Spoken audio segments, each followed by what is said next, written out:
কিন্তু প্রতিদিন গাড়ি আর ভিতরে আসে না, ওই জায়গায় থাকে। কি যে বলো তুমি এটা, আমার তো আবার অফিসে যেতে হবে। আচ্ছা ঠিক আছে, ওকে একটা কল দিয়ে দেখি। কাঙ্ক্ষিত নম্বরটিতে এই মুহূর্তে সংযোগ দেওয়া সম্ভব হচ্ছে না।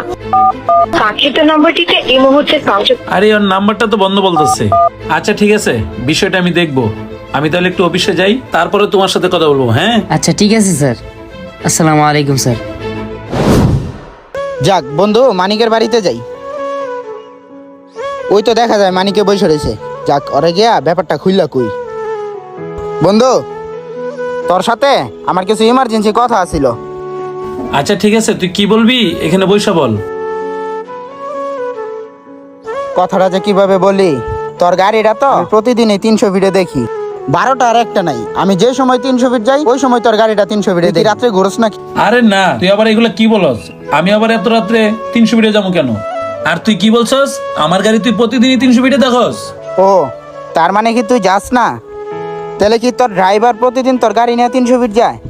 আচ্ছা, তোর গাড়িতে কি জিপিএস লাগানো নাই? হ্যাঁ রে বন্ধু, তুই ঠিকই বলছস, আমার গাড়িতে জিপিএস ছিল, আর জিপিএসটা এখন আর কাজ করতেছে না। তুই যে কথাটা বললি বন্ধু, এই কথাটা সেম আমার দারোয়ানও বলছে।